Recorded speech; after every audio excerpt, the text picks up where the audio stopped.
All right, so let's do this hike log real quickly. Here on Google Earth is the trail approximately that this hike is going to follow. There are some places, as always, in Rocky Mountain National Park where it's hard to follow the trail through the forest, so I guessed the best I could. I know I got a bunch of them wrong, but this is the general vicinity. I'll show you the elevation profile in a minute, but we're going to start by doing a circuit of Bear Lake, which is right at the trailhead. Really super easy trail, definitely ADA accessible for the most of it. If you're wheelchair bound, you could do most of it, especially, if not all of it, if you have somebody there to help you. After that, I'm going to walk up past Nymph Lake and Glass Lake, which I forgot to put in the title screen. Oops, not going to correct that now. Here's the elevation profile so you can see as we go the elevation. So Nymph Lake to Glass Lake, and then we're going to go up to Emerald Lake, where I did not spend much time thanks to all the people who were not wearing masks. But this whole hike is rated as moderate. It's on the easier end of moderate if you're an experienced hiker, harder end if you are not. After Emerald Lake, I doubled back and went to Lake Haiyaha, which was a nice little spur, and you can see the elevation gain going to Lake Haiyaha is pretty good. There was a section there that was on the tougher end of moderate, so that portion of the hike between Bear Lake and Lake Haiyaha, or which one was it? Glass Lake and Lake Haiyaha, rather, really tough. After that, I went back through on a path through the forest. Now at Lake Haiyaha is where I stopped doing the videography, though I kind of wish I'd kept going for a little bit because that path through the forest was very nice. Then we got back to Alberta Falls here and kept walking back. Now, if you've seen my video on Loch Vale and Mill Lake, all of this stuff right in here is covered in that video. Then after Alberta Falls, here's the junction between the Bear Lake Trailhead and Glacier Gorge. And I just walked up back from Glacier Gorge to the junction anyway, to Bear Lake.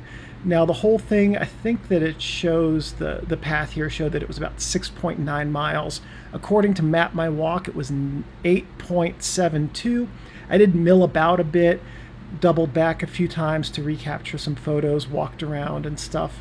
And also got a very far parking spot from the trailhead. So here's the order of lakes we're going to visit, starting with Bear Lake and then going through the next four. And we'll start here with some shaky cam video of the Bear Lake Trailhead. Now, I want you guys to know, for everyone who has said that the camera movements are too shaky, yesterday I ordered a gimbal and it arrived yesterday. So I do have a few more of these that are filmed that will come out with shaky cam, but in general I'm going to be working to improve that with the use of a gimbal. Now here's Bear Lake, and you can see me setting up the photo I'm going to show you now. This was taken with the Pentax K1 and the IRIX 15mm, and really, even though Bear Lake's easy to access, and you can see here it's generally a flat trail. There are a few places where there are slight inclines, but it's generally flat, very well graded. When I was there, there was a guy with a seeing eye dog. It could definitely be done with a wheelchair, although beyond this point there's a sign saying it's a little bit harder, and it would be. But if you decide not to do this, if you want to go up to Flat Top, Odessa, Fern, or Bierstadt, this is the junction to do that, and I will be going back to do that later this summer for another video. Probably also take on Harstel one time this summer. Well, the trail around Bear Lake continues basically like this. Really nice scenery around it. So if you're looking for a place that's easy to get to and easy to take nice photos of, the parking lot for Bear Lake is right there, and Bear Lake is literally 356 feet or something like that from the parking lot. So regardless of your capabilities, if you want to practice alpine lakes with an 8x10 camera or an 11x14, this is a great location for it because you can easily take that right to the lake. Here's a shot. This looks like it was probably taken with the A7S II. It was, and of that spot right there. Continuing on, basically Bear Lake is this type of scenery. You've got a very nice large lake. There are different mountains in the background from different vantage points. And here again, Alpha 7S II with the Rokinon 14mm, then Pentax K1, a comparison showing the difference between the Rokinon and the Irex 15mm. We'll do that again here. This is the Alpha 7S II with the Rokinon, and the Irex is this shot on the K1. Real quickly, for those of you who come here for the photography, the Rokinon is an incredibly warm lens. The Irex is a very cool lens.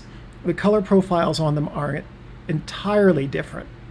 And I thought it was the Sony sensor was warm, but when I put the Rokinon on a different Sony camera, just as warm. So there's just something really nice about the image quality coming out of that Rokinon 14mm 2.8. If you shoot full frame and you're looking for an inexpensive, high quality, ultra wide, and you're not afraid of manual focus, that's one that's really worth checking out. So anyway, oh hey, look, it's me. I'm walking. Don't look at the camera. Don't look. Nice! I didn't look at the camera. That's right. Fourth wall is intact. We're gonna keep that up for the whole video. Just watch. Watch, I promise. Anyway, Bear Lake, great place for picnics. You can come out here and just kind of chill out with a bag lunch and enjoy what is a very beautiful, very peaceful, but heavily trafficked area.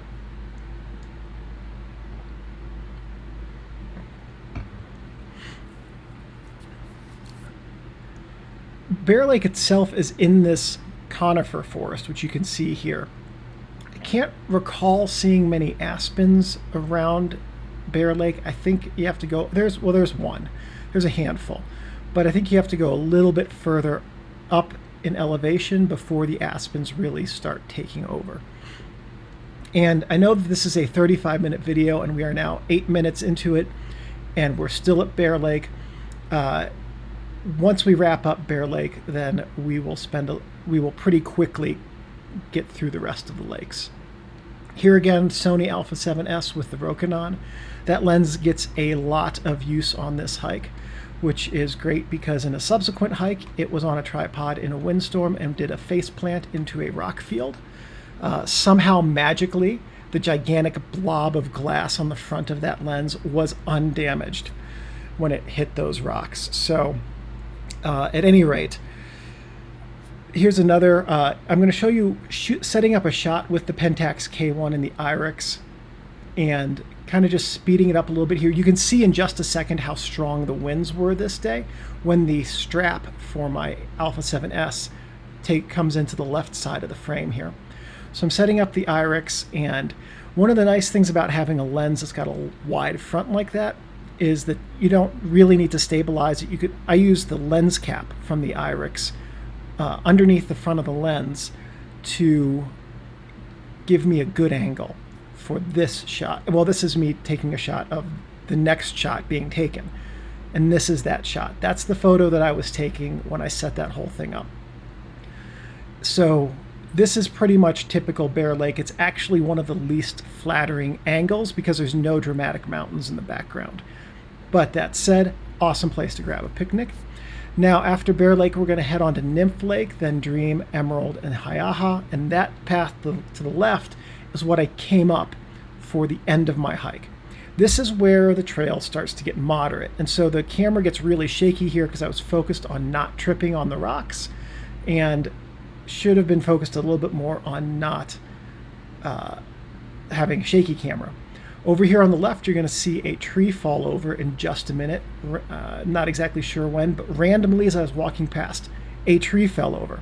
So to answer the question everybody wants to know, if a tree falls in the woods and the microphone on the camera is muted, does it make a sound? The answer is no. No, it doesn't make a sound, but it really did in real life make a sound. There were a few other people around when it fell over, and none of us were expecting that. And this should be it right here, coming up. Where is this clip? I've been hyping this clip for the last 9 months or however long it's been, maybe 45 seconds. And where is it? Just wait here for a second. But this is, anyway, this is basically the type of scenery you can expect coming out of Bear Lake. The trail, for those of you who have any sort of hiking experience, it's pretty easy. This is, this right here we go. Tree falls over. Is that it? Should be it. Anyway, where did it go? Anyway, this is basically typical condition of the trail from up to Nymph Lake, which is here. This is Nymph Lake now. It just appears like most alpine lakes when you're out hiking. It just appears out of nowhere, and all of a sudden there it is. Nymph Lake was the least picturesque of the lakes on this trip. So here I'll show you a shot setup, and then I'll show you some stills from Nymph Lake as well, or maybe just carry the camera around. It's been a while since I put all these clips together. I don't remember exactly what all of them have. At any rate, so this is what Nymph Lake looks like. It's a fine lake. It would be a great place to picnic again, but just not the prettiest. Here's a shot with the Alpha 7S, probably the Brighton Star 55mm, I think, and another one with the Alpha 7S of Nymph Lake on the trail up to Glass Lake, I think. And we'll walk around here a little bit. You can see kind of what Nymph Lake looks like. It's a very small lake, clearly very shallow by the amount of weeds in it. And here's one from the Pentax K1 and the Irex. Long exposure. There's a little bit of blurriness where there was wind motion in it. But at any rate, very nice place to hang out. Not the prettiest for photos. After Nymph Lake, we're going to start this incline up to Glass Lake, which fortunately has a lot of stairs. This is still not a super difficult trail. As long as you can walk upstairs for a prolonged period, you're going to be just fine taking this trail. It doesn't really get hard until the path to Lake Haiyaha. So there are little scenic overlooks along this trail. And here's where I took that photo of Nymph Lake, this little scenic overlook here. And if you're going to do this, I know it looks like I'm walking right up to the edge. I'm not. I was a good 8 to 10 feet away from the edge. But always, always, always be very, very careful and mindful if you're going to step onto one of these places. Watch where your feet are. Worry about that. Don't worry about the photo or the video until you know that you're not about to walk off the cliff and fall 800 feet. Here's a photo from that area with the Pentax and the Irex. And here's a similar photo, again, with the Alpha 7S. That looks like the Brighton Star as well, the lens, for those of you curious. Trail continues on. This is maybe a quarter mile, eighth of a mile up the trail, give or take. So you can see it's pretty much like this most of the way. And here we've generally graduated from the conifer forests and have started moving into more of the aspen forests. This area must be absolutely incredible during the fall. So if you're looking for a place to take fall colors photos, the trail up to Glass Lake should be very high on your list if you're in the Denver area then. Now those mountains in the background that we keep seeing that have the jagged teeth, I don't know which one that is. I forgot to look it up before I recorded this. Those mountains feature prominently in my video walking out to Mill Lake after Lock Vale, which is the last Rocky Mountain National Park video that I uploaded. And if you recognize your geography, these two shots are Alpha 7S shots, by the way. But if you recognize your geography of Rocky Mountain National Park, there's those low mountains in the left in front of those jagged ones. That's the area where Mill Lake is. So even though it's a long walk to get there from here, it's something that if you really wanted to take in 8 lakes in a day. If you got to Rocky Mountain at 6:30 a.m. when they opened the gates for the reservations and got to Bear Lake lickety-split, parked as quickly as you can, then you could take in Bear Lake, Nymph, Dream, Emerald, Lake Haiyaha, Loch Vale, Sky Pond, Andrews Tarn. What's the other one? Lake of Glass up there? Yeah, it's Lake of Glass is up on that trail. This is Dream Lake out here. And possibly even Mills Pond, and do it before sunset if you do that in the summer. So this is a part where I always get to in every hike, called How Far Can the People in Sneakers Make It? And it's always fun to see when you're on a trail where the people who are wearing tennis shoes stop and only people wearing hiking shoes continue on. And this is about that point. I didn't get any footage of it, but coming back from Emerald Lake at this spot, there's this bit of snow up here that I'm about to walk up. And coming back, there are a bunch of people who were wearing old gym shoes. They didn't make it past that part. So here are some shots of Dream Lake. And Dream Lake is very picturesque. It's not Emerald Lake, which was very beautiful and the second most picturesque lake on this hike. But Dream Lake was a really nice place to go. So if you're looking for like a moderate distance hike to practice some alpine photography and you want to carry a slightly heavier pack but you don't want to go too far, Dream Lake could be a really good destination lake to practice that. The lake around Dream Lake or the path rather around Dream Lake, very easy to access. Getting up there is a little bit tougher, but around the lake it's paved, it's flat. There's snow in places, yes, but where there's not snow, it's really easy. Well, there might not be snow now anymore. I filmed this 2.5 weeks ago. So Dream Lake also has a bunch of really nice rocks out in the water, which mean that if you're looking to have a good technique for photographing alpine lakes, which if you were looking at my Bear Lake photo, there's a couple with the big rocks in front, and then the lake, and then the distant mountains. That's a formula that's generally pretty successful for landscape and alpine lake photography. You put something dominant up front that's interesting, and you have a very deep depth of field. And so Dream Lake has a bunch of really interesting rocks in different places with different backgrounds. So if you wanted to go to a place where you could practice setting up different classically structured alpine lake photos, this would be one of those lakes that makes it very easy because you can experiment with different foreground objects and different background shapes and distances and get a sense of how the real world relates to the photographic world and what translates the best from real world settings into a good landscape or alpine lake photograph. After Dream Lake, going up to Emerald Lake, the trail starts to get very challenging. It's not the hardest trail on the hike, but it's tricky in places. There are these cascades because we follow the creek out of Emerald Lake up this trail. So if you enjoy taking photographs of little cascades, because you can get the camera right up in the water and have some really dramatic waterfall and water motion images, this would be a good trail to do that. Just bring like a small travel tripod that can get really low to the ground, and you'd be in pretty good shape for taking photos like that. Let's see, so we've left Dream Lake. Here's one of the photos of Dream Lake, and you can see here the distant background, the foreground objects, the light and shadow in the foreground objects as well, and the way the light's illuminating the rocks under the water. And it's not just a rock in a lake. The shore in that photo is going away from the camera, so it makes for a pretty interesting setup.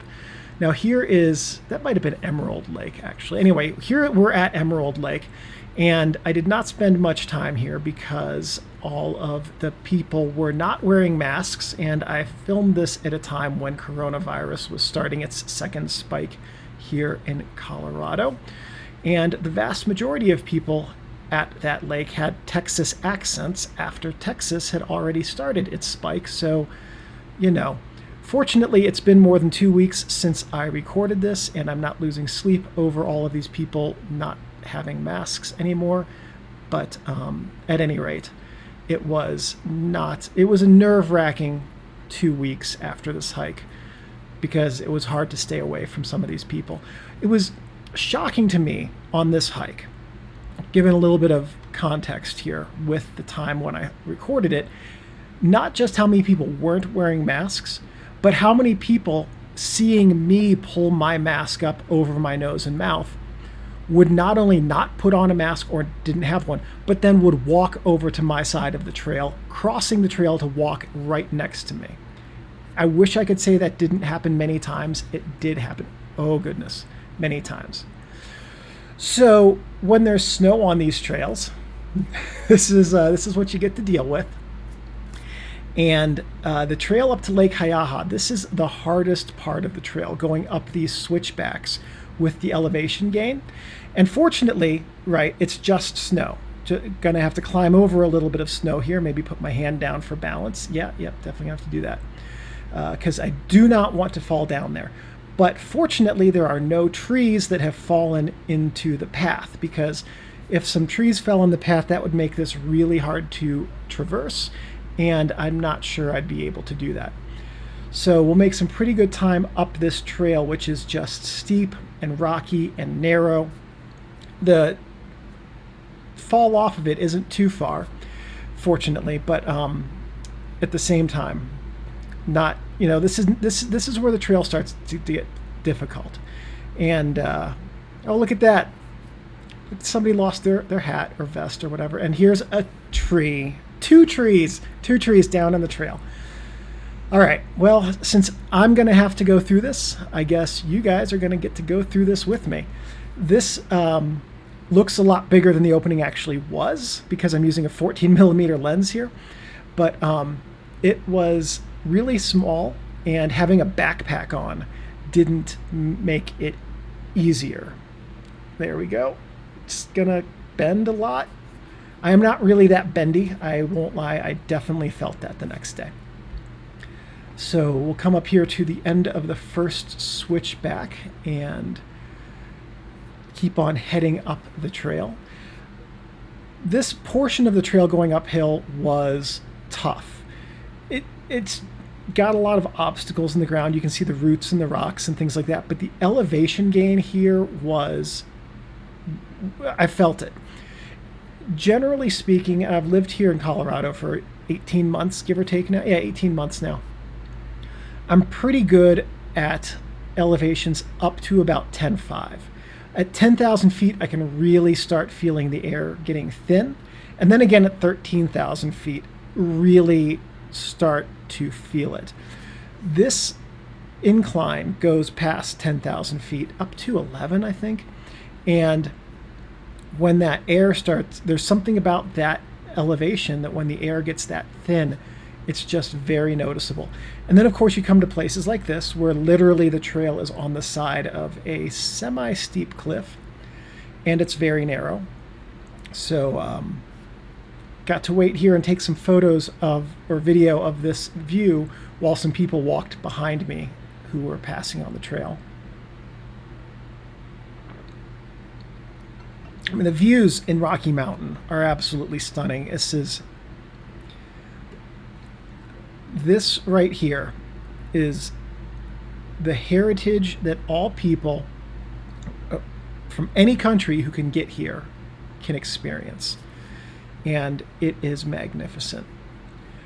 So these four photos that I'm going to show you were all taken with the K1 and the IRIX 15mm. A little bit blown out on the highlights, just part and parcel to the contrast and how bright it was that day. That is an amazing tree right there. It was off to the side of the trail. Huge tree. I know it doesn't look big because of the wide angle distortion, but really interesting looking. And that's one of the things about Rocky Mountain. There are so many trees that are just very interesting and very pretty subjects. if you're into tree photography, which is a great hobby to have, or if you can do it professionally, even better.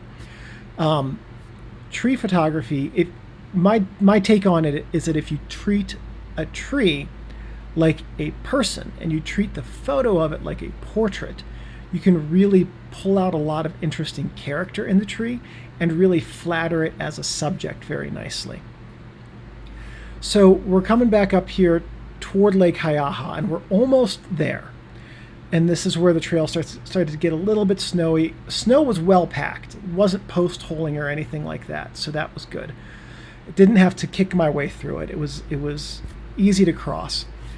As we got up here, there were 2 people on the trail who told me about a very interesting bristlecone pine tree at Lake Haiyaha. And one of the things about these hikes is it's an opportunity to learn and become a better person, really.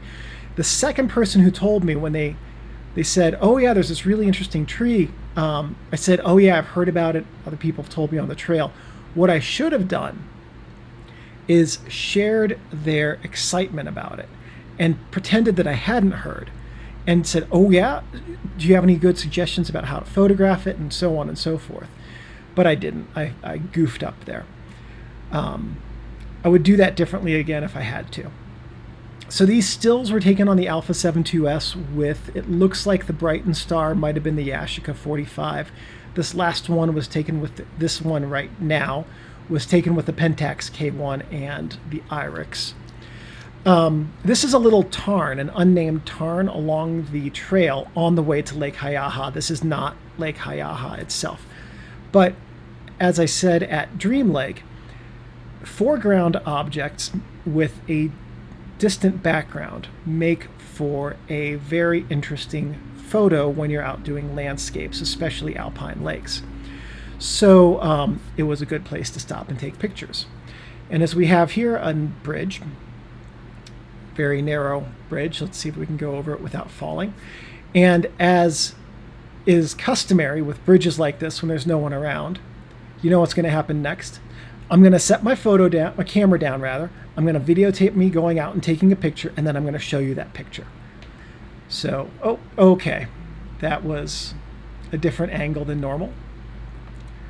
And we'll just let those people mill about, look for a place to go to the bathroom in the woods. That's fine, while I set up and take this photo I'm about to take. So there's a rock there in the middle of the bridge. I wasn't just hanging my foot off of it, but almost slipped. Okay, didn't fall that time. That's good, because I had pockets full of camera gear. And here is the photo that I took at just there. And you can see there's the creek coming out of Lake Haiyaha. I think it's Chaos Creek. That sounds right. Going underneath that bridge. And a similar rule as photographing a lake, but with a creek like this, there's medium distance objects. So there's those trees in the medium distance, and then you can kind of see the mountain ridge in the background, and then a foreground object. With ultra wide lenses like the Rokinon 14 or the Iris 15 millimeter, if you shoot portrait and tip them downward, you can still get something that's pretty darn close to upright verticals and exaggerate the foreground, giving it more drama. So here's a long exposure of some cascades in Chaos Creek, again with the K1 and the Iris, just literally plunking the camera right down in front of the water. So here's the junction that goes to Loch Vale and Mills Lake. It's a 1.7 mile walk through the forest, and then Glacier Gorge parking area is 3.8 miles. That's the hike I'm taking back. Didn't record it. Lake Haiyaha is up to the left, not too far. So this is what it would look like for me looking at that sign to figure out where I'm going to go and what hike I'm going to take. And don't look at the camera. You can do it. Don't look at the camera. Just think about where you're going to go. That's right. Go that way. And no, don't do it. Don't. Oh, my good. Oh. All right. My relationship with the fourth wall is the same one that a wrecking ball has. So at any rate, that's me deciding to go on to Lake Haiyaha. The hardest part of the trail is in the past now, at least until we get up to Lake Haiyaha. If you choose to do some bouldering, you can. If you choose to break your knee or leg while you're doing it, you can also wait for helicopter rescue because it's pretty far out there. This part of the trail is generally flat. It was a little bit muddy and boggy in places, but it wasn't hard to walk through. And there were a couple of other little unnamed tarns along the way, little places where the water gets backed up going into the creek and just stays there for a while. So still snowy in June, in the middle of June, up here in Lake Haiyaha. So if you are thinking about doing this trail, just be warned that there is snow up there until probably the beginning of July. Lake Haiyaha is a large lake, and there are a lot of different very good angles to photograph it from. Coming right in, there's a shallow area that drains into Chaos Creek and a couple of those little unnamed tarns. That's right up here. And you can see here's me. I'm going to set up a photo. I'm going to take a photo right now. Ignore the crooked camera angle. It was the best I could do, having only one little mini travel tripod. And so setting up a photo, this is about the longest thing that I'll do during a hike, is I will get the angle just right on the camera. And then with this little tripod, I've got to hold it for the entire duration. Hello. And basically, if you're with this setup, I've got to hold that tripod down. You can see me with the left hand there.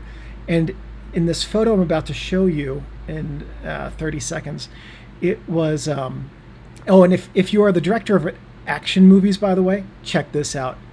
Just leave a comment. I'll be in your action movie. Okay, so anyway, this photo was round about 50-ish individual frames blended together to give those clouds in the background some motion. The water was really still there. It only needed one frame. For editing, what I did was I took the clouds, and even holding the tripod down, there was a little bit of camera shake because that's honestly too light of a tripod for that camera.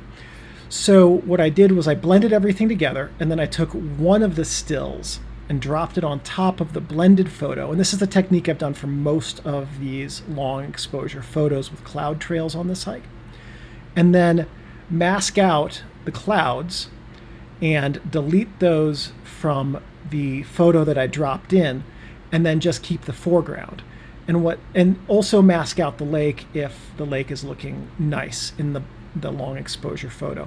The reason that I do that is that means that the trees and the mountains and things like that are nice and sharp, even though the water and the clouds are super blurry. So it's a nice technique to combine the best of both worlds. And here's an example of that. You can see the mountains and the trees there really crisp. But if you zoomed in to like 200%, on the perimeter around the water and the clouds, you could probably see a little bit of blur from the blending. So this is Lake Haiyaha, and this is where oh no, don't do it. Don't, okay, just don't jump. Don't do any jumping. Your knees are old. And you're carrying camera gear, please don't do it. Okay, you're just gonna walk, that's fine. You can do some bouldering and some rock hopping up at Lake Haiyaha if you want to. And okay. It's fun, and okay. It's legitimately I did this, and it's making me nervous to watch it. All right, so this was the end of the hike, and at this point I doubled back. So I'm going to show you some photos from the hike that I didn't put into the video itself. First was Lake Haiyaha. This was an elk that I saw or a deer at the very beginning. This is an elk at the very end. Here is that really interesting bristlecone pine at Lake Haiyaha, and here's another shot of it. It had a lot of character. It was a very, very interesting tree. This is just what one shot of Lake Haiyaha looks like. You can see there's a lot of energy in the water, so it really helps to have long exposures. Of course, cute chipmunks begging for food. Lots of them begging for food. Please don't feed them. and they're all over out there. The Rocky Mountain is filthy with super cute chipmunks. So this was a good hike, challenging, a ton of fun. If you're looking for a good, challenging, moderate hike, about 8 3/4 miles, this would be a pretty good one. And lots and lots of great places along the way to take pictures. Even if you're just carrying a cell phone, you could take really good pictures with that on this hike. I hope you've enjoyed the video and the hike and the photos, and I'll see you in my next hike log.